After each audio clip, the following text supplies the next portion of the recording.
আসসালামু আলাইকুম। লাস্ট ক্লাসে আমরা ইকোনমিক্স রিলেটেড কিছু ম্যাথস গ্রাফ কিভাবে আঁকতে হয়, ধ্রুবক, ঢাল এসব নিয়ে আলোচনা করছিলাম। এই ভিডিওটা সেই ভিডিওটারই এক্সপেনশন। হ্যাঁ, আমরা যোগান নিয়ে শেষ করেছিলাম। আরেকটু ডিটেইলসে আমরা যোগানটা পড়ার চেষ্টা করব। দেখো, যোগান সমীকরণের তিনটা ফরম্যাট আমরা দেখেছিলাম। কিউ(s) সমান -c প্লাস ডিপি, কিউ(s) সমান c প্লাস ডিপি, আবার কিউ(s) সমান ডিপি। তোমাদের মনে আছে নিশ্চয়ই। দেখো, এই যে ডি, এই ডি এর ডিটার মান, ডিটাকে আমরা কি বলেছিলাম? ঢাল বলেছিলাম। এই ডিটা হচ্ছে আমাদের তাহলে ঢাল। একটু খেয়াল করো, এই সিটাকে আমরা বলেছিলাম এখানে -c, এখানে c, আর এখানে c এর মান 0, c এর মান 0। তাহলে দেখো, এই -c এখানে হচ্ছে ধ্রুবক। এই -c কে আমরা আরেকটা টার্মে চিনবো, সেটা হচ্ছে এই -c টা আমাদের ভূমি অক্ষের ছেদক। তাহলে এখানে এখানে -c ভূমি অক্ষের ছেদক, আবার এখানে -c ভূমি অক্ষের ছেদক, আবার এখানে +c ভূমি অক্ষের ছেদক। এই c টা হচ্ছে ভূমি অক্ষের ছেদক, আর এখানে ভূমি অক্ষের কোনো ছেদক নেই। এটা হচ্ছে মূল বিন্দুগামী একটি রেখা। গ্রাফটা যখন আঁকবো তখন আমরা আরেকটু ক্লিয়ার হয়ে যাবে। তাহলে একটু খেয়াল রাখো, এই -c কে আমরা কি বলবো? ছেদক বা ভূমি অক্ষের ছেদক। ডিটেইলসে ভূমি অক্ষের ছেদক বা শুধু ছেদক। আর আরেকটা নামে আমাদের একটু খেয়াল রাখতে হবে, HCD, এগুলোর আরো একটা নাম আছে, সেটা হচ্ছে পরামিতি বা প্যারামিটার। খেয়াল রাখতে হবে। হ্যাঁ, এটা দিয়ে এমসিকিউ হয়।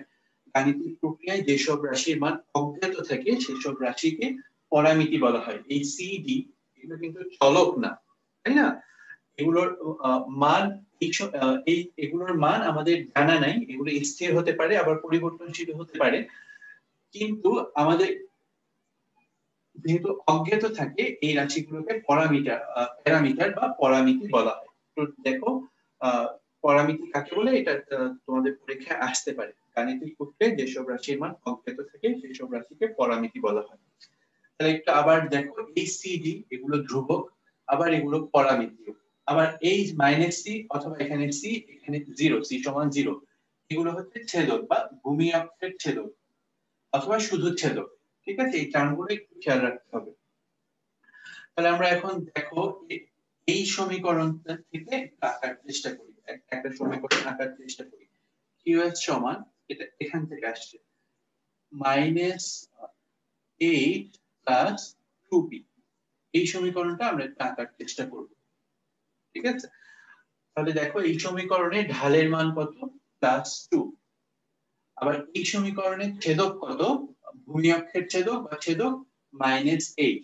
এই সমীকরণে ছেদক -8, ঢাল +2। ঠিক আছে, আর এটা হচ্ছে দাম, আর এটা হচ্ছে আমাদের যোগানের পরিমাণ, দুটো মূল চলক।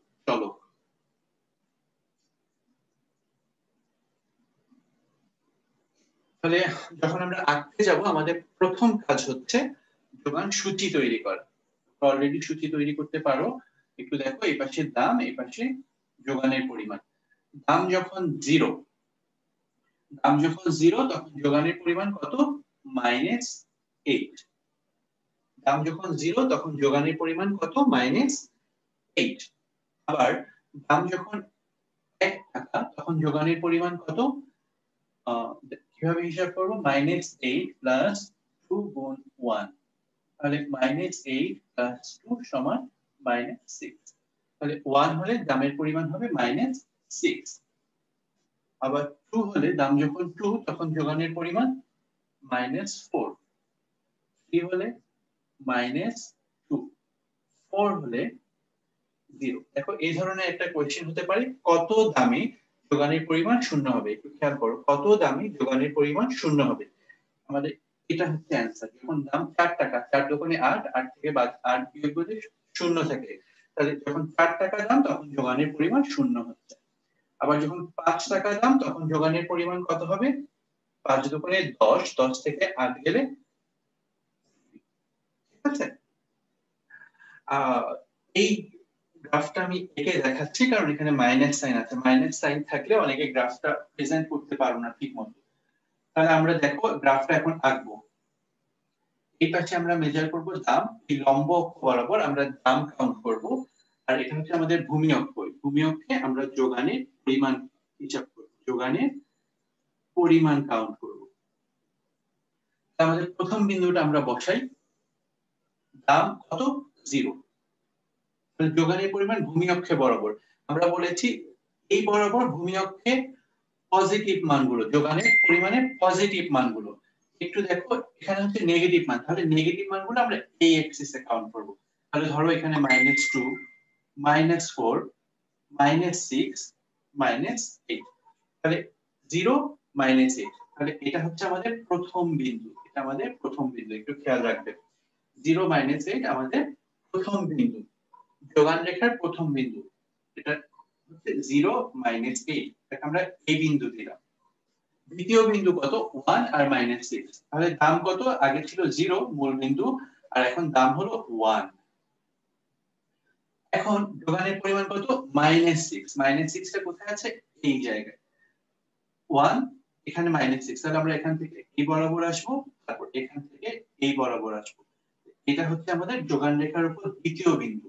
সেটা কত? 1, -6, এটাকে আমরা বি বিন্দু নাম দিলাম। খেয়াল করো, হ্যাঁ। এরপরে আমাদের দাম কত? 2 টাকা। এখানে 2 টাকা, এখানে আমরা -4 এই পর্যন্ত যাব, 2 থেকে এই পর্যন্ত আসবো। এটা আমাদের সি বিন্দু। সি বিন্দু কত? 2, -4। এরপর আমাদের দাম যখন 3 টাকা, এখানে আসলো 3 টাকা, যখন 3 টাকা তখন যোগানের পরিমাণ কত? -2। তাহলে সেটা কোথায় আসবে? 3 টাকা এখানে, আবার -2 এখানে, তাহলে এই পর্যন্ত যাবে, এখান থেকে এই পর্যন্ত আসবে। তাহলে আমরা 4টা বিন্দু পেয়ে গেলাম। যে দামে 0 হয় এখন আমাদের সেই বিন্দুটা। তাহলে দেখো এখানে 4 টাকা দামে 0, দাম কত? 4 টাকা যাব, যোগানের পরিমাণ কত? যোগানের পরিমাণ 0, তাহলে এখানেই থাকবে। এদিকে পজিটিভ মান, এদিকে নেগেটিভ মান, আর এখানে 0। এটা হচ্ছে আমাদের 3 নাম্বার বিন্দু, ঠিক আছে? এরপরে দাম যখন আরেকটু বাড়বে, 5 টাকা হবে ধরো এখানে, তাহলে এখানে আমরা আরেকটা বিন্দু পাবো। ধরো 2, যোগান 2, ধনাত্মক মান ডান পাশে, যোগান 2 এই পাশে, তাহলে এটা আরেকটা বিন্দু। তাহলে এই যে বিন্দুগুলো যোগ করে যে রেখাটা আমরা পাচ্ছি সেটা হচ্ছে আমাদের যোগান রেখা। যখন মাইনাস সাইন থাকবে তাহলে যোগান রেখার সূচনাটা হবে মূল বিন্দুর বাম পাশ থেকে। এটা দেখানোর জন্য এই গ্রাফটা এঁকে দাও। একটু ভালো মতো খেয়াল করো, এই ধরনের গ্রাফ পরীক্ষায় প্রায়ই আঁকতে হবে তোমাদের। তাহলে দেখো আমরা যে বললাম -8 টা ছেদক, 0, -8, এই যে এটাকে ভূমি অক্ষকে ছেদ করলো না এই বিন্দুটা, এই কারণে -8 টাকে আসলে ছেদক বলা হয়, ঠিক আছে? তাহলে আমরা আশা করি যে আমি ধরে ধরে এঁকে দিলাম, এই গ্রাফটা তোমরা আঁকতে পারবে। তাহলে আমরা আরো একটা গ্রাফ আঁকার চেষ্টা করি, হ্যাঁ। একটু দেখো, এই গ্রাফটা আমরা এঁকেছিলাম আগে, তাহলে এটা আমি স্কিপ করে এই গ্রাফটা একটু দেখো। কিউ এর সমান ডিপি, আমরা ধরলাম কিউ এর সমান 4p। তাহলে আমাদের ফার্স্ট কাজ কি? সূচি তৈরি করা, পি কিউ এস, তাই তো? পি যখন 0, তাহলে 4 গুণ 0 সমান 0, 0। তাহলে এই রেখার বৈশিষ্ট্য কি? এই রেখার বৈশিষ্ট্যই হলো এই রেখাটা মূল বিন্দুগামী, 0, 0, মানে ফার্স্ট বিন্দু আমাদের মূল বিন্দু 0, 0। এরপরে 1 হলে 4, 2 হলে 8, 3 হলে 12। তাহলে এখন আমরা এটা খুব তাড়াতাড়ি এঁকে ফেলি। দেখো আমাদের এখানে সব পজিটিভ মান, এখানে পি, এখানে কিউ এস যোগানের পরিমাণ। তাহলে 0, 0 কোন বিন্দু? এই বিন্দু। এই গ্রাফটা শুরু হবে এই বিন্দু থেকে, মূল বিন্দু থেকে। আমাদের যোগান রেখার প্রথম বিন্দু এ, সেটা হচ্ছে মূল বিন্দু। এরপরে দাম কত? 1। তাহলে আমরা এখানে 4 দিলাম, এখানে 8, এখানে 12। দাম যখন 1 টাকা তখন কত? 4। তাহলে এটা যোগান রেখার উপর একটা বিন্দু, এই বিন্দু। এরপর দাম যখন 2 টাকা তখন কত 8, তাহলে 8 এখানে 2 এখানে কানেক্ট করে দিলাম, এটা সি সি বিন্দু। আবার ডি বিন্দু দাম 3 টাকা, এটা 12 টাকা, এটা কানেক্ট করে দিলাম। তাহলে এই যে রেখাটা পেলাম এটা হচ্ছে আমাদের যোগান রেখা। এর আগে রেখাটার আকৃতি কেমন ছিল? এই পাশ থেকে শুরু হয়েছিল, তাই না? এই পাশ থেকে শুরু হয়ে উপর দিকে গিয়েছিল, আর এটা মূল বিন্দু থেকে শুরু হচ্ছে। একটু দেখো তাহলে আমরা যোগান রেখার আকৃতি কেমন সেটা এখন বলতে পারবো। যোগান রেখার আকৃতিটা আসলে বাম দিক থেকে ডান দিকে ঊর্ধ্বগামী। একটু ভালো মতো খেয়াল করতে হবে। যোগান রেখার আকৃতিটা কেমন তাহলে একটু দেখো। বাম দিক থেকে ডান দিকে ঊর্ধ্বগামী। এই কারণটা এমসিকিউ তো আছে, আর এটা যখন আসবে তখন এটা খাতায় লিখতে হবে। রেখাটার আমরা যে রেখাটা পেলাম সেই রেখাটার আকৃতি কেমন? বাম দিক থেকে ডান দিকে ঊর্ধ্বগামী। শুধু এই রেখা বলতে যে মানে দুইটা চলকের মধ্যে সমমুখী সম্পর্ক। এখানে দাম আর যোগানের পরিমাণের মধ্যে সম্পর্ক যেমন সমমুখী। যে কোনো দুইটা চলক যার মধ্যে সমমুখী সম্পর্ক বিদ্যমান, তুমি যখনই গ্রাফ আঁকবে তখনই গ্রাফের আকৃতি হবে বাম দিক থেকে ডান দিকে ঊর্ধ্বগামী। বাম দিক থেকে ডান দিকে ঊর্ধ্বগামী। একটু খেয়াল করো, তুমি নিয়মিত ক্লাস করা আর ভালো রেজাল্ট করা। নিয়মিত ক্লাস করলে ভালো রেজাল্ট হবে। এখানে দুইটা চলক, নিয়মিত ক্লাস করা, ভালো রেজাল্ট করা। এই যে দুইটা চলক, এই দুইটা চলকের গ্রাফ যদি আঁকো তাহলে আকৃতি কেমন হবে? বাম দিক থেকে ডান দিকে ঊর্ধ্বগামী। অর্থাৎ দুইটা চলকের মধ্যে যখন সমমুখী সম্পর্ক বিদ্যমান থাকে তাদের গ্রাফ যখন আঁকবে গ্রাফটার আকৃতি হবে বাম দিক থেকে ডান দিকে ঊর্ধ্বগামী। বাম দিক থেকে ডান দিকে ঊর্ধ্বগামী। ঠিক আছে, আমি বোঝাতে পেরেছি আশা করি তোমাদের। তাহলে একটু আমি তিনটা গ্রাফ যদি পাশাপাশি আঁকি তাহলে গ্রাফের আকৃতিটা কেমন হয় দেখো। এই যে QS সমান -4 + 2p এরকম একটা গ্রাফ যদি আঁকি তাহলে এটা শুরু হবে এখান থেকে, যাবে এভাবে PQS, আর QS সমান 4 + 2p এরকম একটা যদি যোগান রেখার গ্রাফ আঁকি তাহলে এটা শুরু হবে এই পাশ থেকে, এটা ছেদক হবে ধনাত্মক অঙ্কে, তাহলে এটা হবে এরকম। আবার যখন এটা আঁকবো QS সমান 2p, এটা আসলে মূল বিন্দু থেকে শুরু হবে। মানে কোন বিন্দু থেকে শুরু হচ্ছে এটাতেই খালি পার্থক্য। এই তিনটা ফরম্যাটের পার্থক্য মানে কোন বিন্দু থেকে শুরু হচ্ছে এটাতেই। আর আকৃতি তিনটারই একই, বাম দিক থেকে ডান দিকে ঊর্ধ্বগামী, বাম দিক থেকে ডান দিকে ঊর্ধ্বগামী, তিনটার আকৃতি একই রকম। ঠিক আছে, ফরম্যাট তাহলে তিন রকম ফরম্যাট। কেন ফরম্যাট? কারণ এটার কারণ হচ্ছে আমাদের স্টার্টিং পয়েন্ট একটা মূলবিন্দুর বাম পাশ থেকে, একটা মূলবিন্দুর ডান পাশ থেকে, আর একটা মূলবিন্দু থেকে। এই কারণেই তিনটা ফরম্যাট, আর বাকি সব এক্সপ্লেনেশন একই। তোমাদের ঢালও পড়িয়েছি, এই জন্য ঢালের ব্যাখ্যায় আর গেলাম না। দাম যখন 1 একক বাড়বে তখন যোগানের পরিমাণ, ঢালের পরিমাণ 2 একক 3 একক 4 একক ঢাল যেটা থাকে সেই পরিমাণ বাড়বে বা কমবে। ঠিক আছে, এখন তাহলে দেখো আমরা একটা চাহিদা সমীকরণ তোমাদের, তোমরা পড়েছো তাও কয়েকটা চাহিদা সমীকরণ তোমাদের একটু দেখাই। হ্যাঁ, তাহলে QD সমান 8 - 2p। চাহিদা সমীকরণ আর আঁকা ইজি, আমাদের দুইটা বিন্দু দরকার। আগে দুইটা বিন্দু আমরা আগে এঁকে ফেলবো চাহিদা সমীকরণ। ঠিক আছে, দুইটা বিন্দু কোনটা কোনটা? যখন দাম সমান 0 হলে QD সমান কত, আবার QD সমান 0 হলে দাম সমান কত।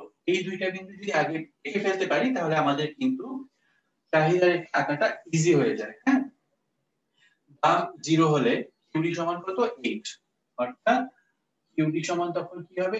QD সমান 8 - 2 গুণ 0, এটা বাদ হয়ে যাবে, QD সমান 8। তাহলে দাম 0 হলে QD সমান কত 8, দাম 0 হলে QD সমান কত 8, দাম 0 হলে QD সমান 8। তাহলে দাম 0 QD সমান কত হবে? আমরা এখানে ধরো 2 4 6 8 এভাবে ধরলাম। দাম 0, চাহিদার পরিমাণ কত 8। তাহলে এটা একটা বিন্দু ভূমি অক্ষের ছেদক। আর এই যে ভূমি অক্ষের ছেদক। আবার কিউডি সমান 0 হলে আমরা পাবো লম্ব অক্ষের ছেদক। এটা 0 না, এখানে কোশ্চেন মার্ক হবে। কি কত? কিউডি সমান 0 হলে পি এর মান কত? তাহলে কিউডি সমান 0, সমীকরণটা কি? কিউডি সমান 8 - 2p। এটা যদি 0 হয় 8 - 2p, তাহলে 2p সমান 8, p সমান 4। তাহলে কিউডি সমান যখন 0 হবে, p সমান হবে আমাদের 1 2 3। তাহলে এটা হচ্ছে আমাদের লম্ব অক্ষের ছেদক। এই যে ভূমি চাহিদা রেখা যেহেতু বাম দিক থেকে ডান দিকে নিম্নগামী, এই কারণে এখানে আমরা দুইটা ছেদকই পাচ্ছি, ভূমি অক্ষের ছেদক আবার লম্ব অক্ষের ছেদক। কিন্তু যোগান রেখায় আমরা শুধু ভূমি অক্ষের ছেদকটা পাবো, লম্ব অক্ষের ছেদকটা পাচ্ছি না। ঠিক আছে? এই কারণে আমাদের ওখানে বিভিন্ন মান নিতে হয়, 0 1 2 3। এখানে শুধু দুইটা মান দিয়ে কেউ যদি গ্রাফটা এঁকে দেয়, এই দুইটা বিন্দু যোগ করে দেয়, তাহলেও গ্রাফটা কারেক্ট। তাহলে দেখো আকৃতিটা একটু খেয়াল করো, আমি আকৃতিটা একটু বোঝাতে চাচ্ছি। চাহিদা রেখা যোগান রেখার আকৃতি কেমন ছিল? বাম দিক থেকে ডান দিকে ঊর্ধ্বগামী। আর চাহিদা রেখার আকৃতি হচ্ছে বাম দিক থেকে ডান দিকে নিম্নগামী। একটু খেয়াল করো, চাহিদা রেখার যোগান রেখার আকৃতি ছিল কেমন? এমন, বাম দিক থেকে ডান দিকে ঊর্ধ্বগামী। আর এটার আকৃতি কেমন? বাম দিক থেকে ডান দিকে নিম্নগামী। ঠিক আছে? তাহলে দুইটা দেখো বিপরীতমুখী ফোর্স, একটা উপরের দিকে উঠছে আর একটা নিচের দিকে নামছে। তো তোমরা পার্থক্যটা ধরতে পেরেছো, দুটো যে বিপরীতমুখী ফোর্স। আর এর আগে আমি সমীকরণ ঢালের মান, ঢাল কিভাবে বের করবে সেটাও দেখিয়ে দিচ্ছি, আগের ভিডিওতে ওটাও ক্লিয়ার করেছিলাম তোমাদের। হ্যাঁ,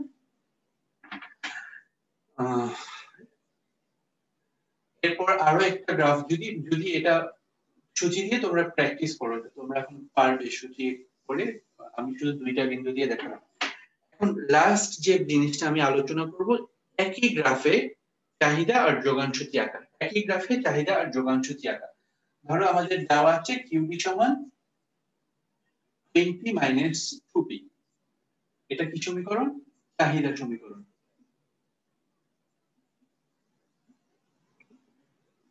আবার কিউএস সমান ধরো -4 + 2p। এটা কি সমীকরণ? যোগান সমীকরণ।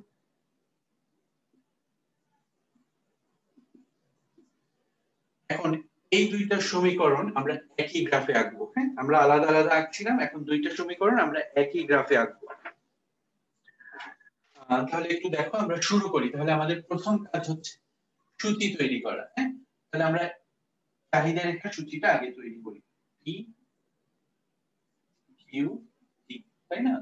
দাম যখন 0, চাহিদা রেখা দাম যখন 0, তখন চাহিদার পরিমাণ কত? দাম যখন 0, তখন চাহিদার পরিমাণ 20, তাই না? 20।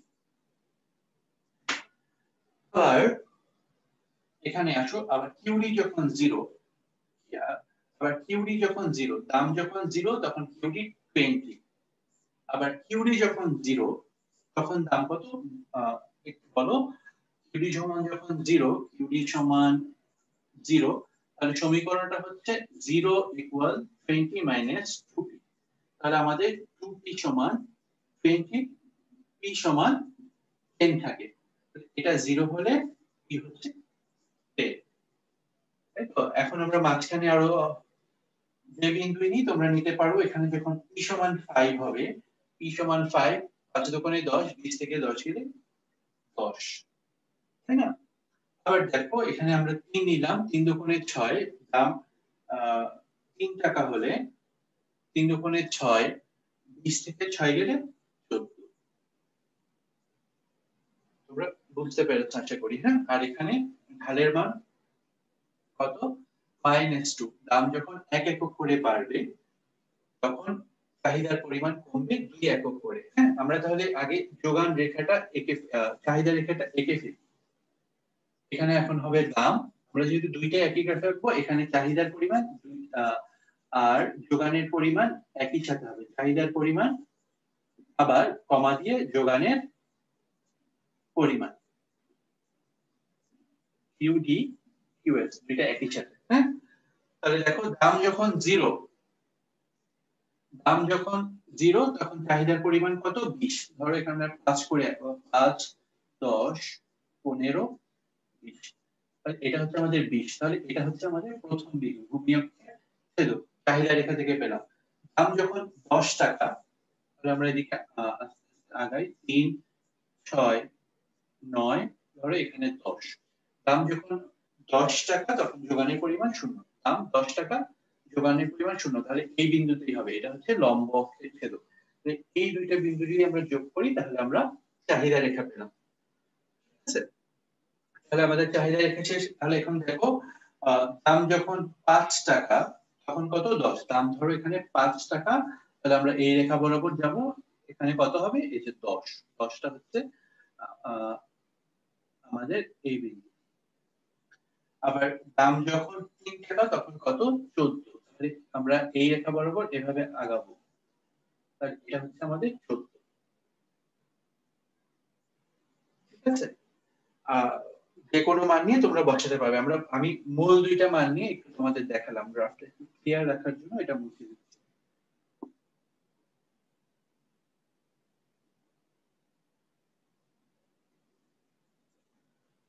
তাহলে আমাদের নেক্সট কাজ কি? নেক্সট কাজ হচ্ছে যোগান সূচিটা আঁকা। হ্যাঁ, আমরা এখন যোগান সূচিটা তৈরি করে ফেলবো। তাহলে যোগানিক সূচিটা কিভাবে একইভাবে তৈরি করব। পি কিউ এস, দাম যখন 0 যোগানের পরিমাণ -4। দাম যখন 1 টাকা তখন যোগানের পরিমাণ -2। দাম যখন 2 টাকা তখন যোগানের পরিমাণ 0। যখন 3 টাকা, এখানে ধরো 3,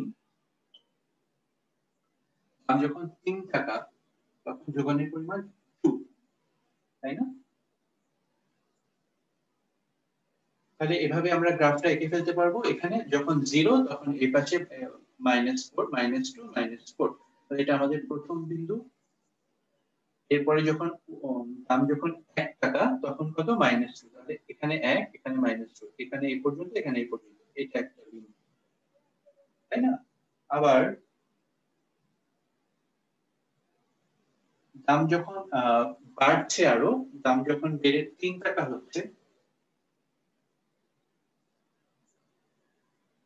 ধরো এখানে আমরা ধরলাম 2 টাকা, এখানে 3 টাকা। দাম যখন বেড়ে 3 টাকা হচ্ছে তখন কত আমাদের? দাম যখন 2 টাকা তখন, দাম যখন 3 টাকা বা 2 টাকা তখন কত? 0 একক। এই যে 0, এটা এই বিন্দু। তাহলে এই যে রেখাটা যোগ করে দিলে আমরা যে রেখাটা পাবো সেটা হচ্ছে যোগান রেখা।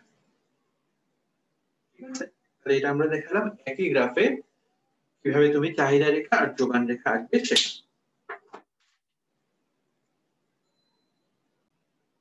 আচ্ছা, আপাতত এই পর্যন্তই। আমরা নেক্সট আরো ডিটেইলসে পড়বো, আর অনেক কিছু আলোচনা করব।